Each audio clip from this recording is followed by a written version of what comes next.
کمرے سے نکلتے ہی مریم نے کونے میں موجود 2 گارڈز کو دیکھا۔ وہ کچھ سمجھ پاتے اس سے پہلے کلاشنکوف کی آواز گونجی۔ دونوں گارڈ زمین پر گڑ چکے تھے۔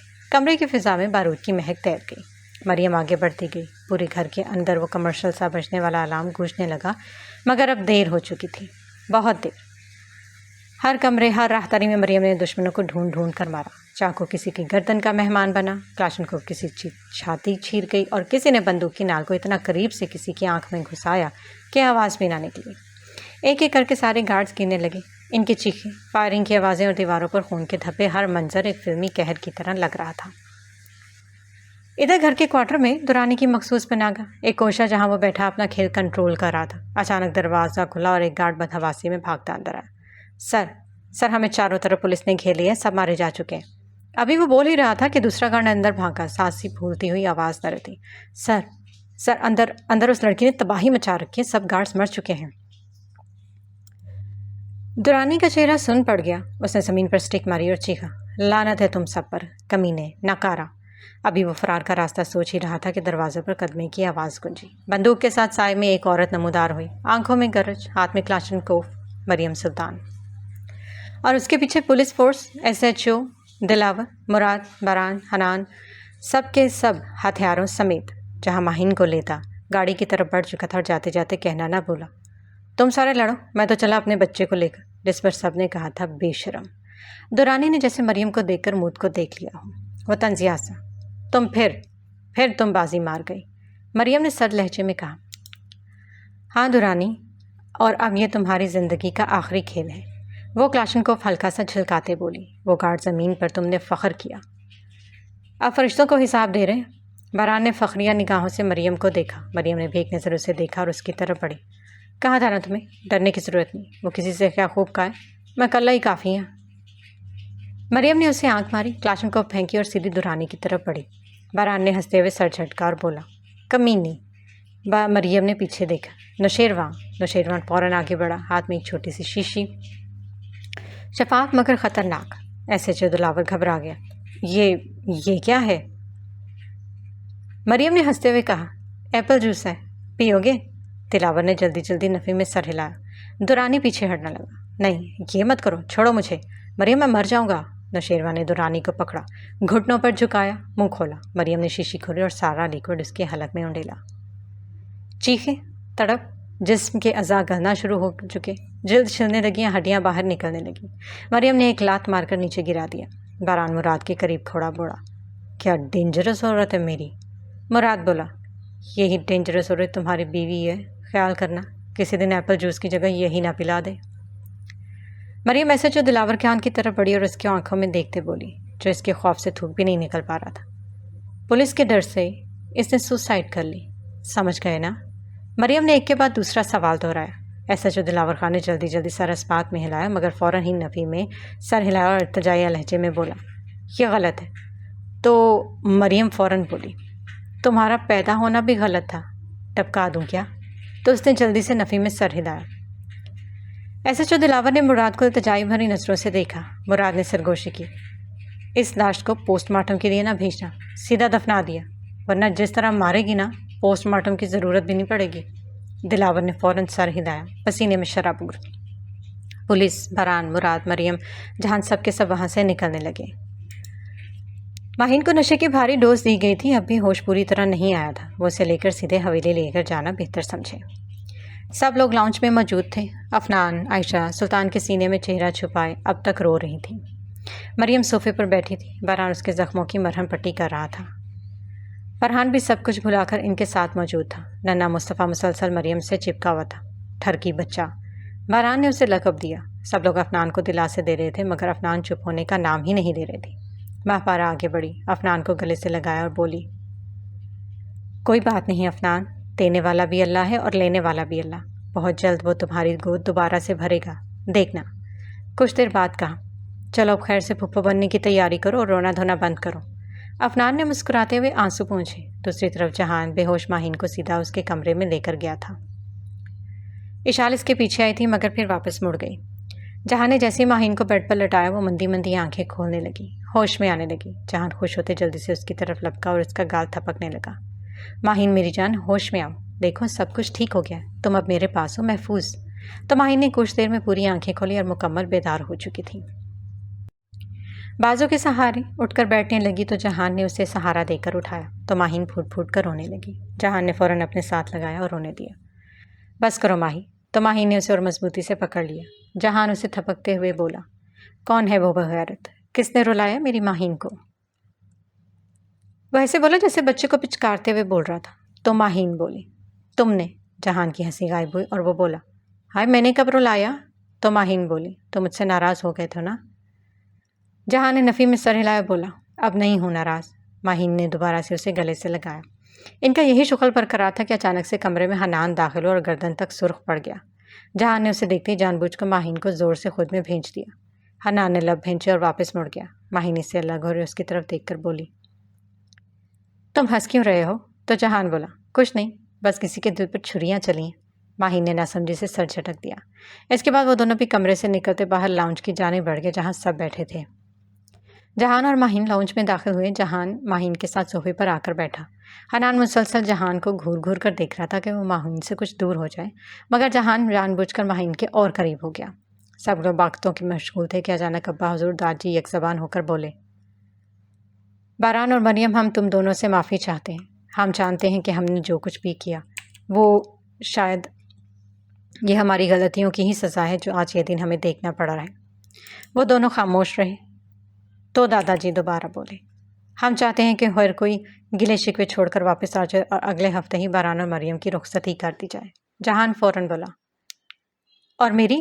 سب کا بے ساختہ کہا بلند ہوا۔ حنان فوراً بولا، میں نہیں دیتا ابھی اپنی بہن کی رخصتی۔ تو جہان نے کہا، چپ کرو تم، مفت کا مال ہے۔ سب نے حیرت سے جہان کی طرف دیکھا۔ حنان چپ ہو گیا۔ داد جی بولے، ہاں ویسے اس نالائق کی گریجویشن تو مکمل ہو ہی چکی ہے تو اس کی بھی رخصتی ہو جانی چاہیے۔ ماہین نے شرم سے سر جھکا دیا۔ جہان فٹ سے بولا، میں وعدہ کرتا ہوں آج کے بعد اچھا بچہ بنوں گا اور کل سے آفس بھی جوائن کروں گا۔ سب مسکرائے بغیر نہ رہ سکے۔ انہی باتوں میں مصطفیٰ نے اپنا حصہ ڈالتے ہوئے اپنی طوطی زبان میں کہا، میری بھی دادی ہودی مریم سے۔ تو باران نے اس کے منہ پر ہاتھ رکھا اور کان کے قریب جھک کر بولا، سالے، تیرے سے شادی کرنے سے بہتر ہے وہ ساری زندگی ایسی بیٹھی رہے چھوٹی ہڈی۔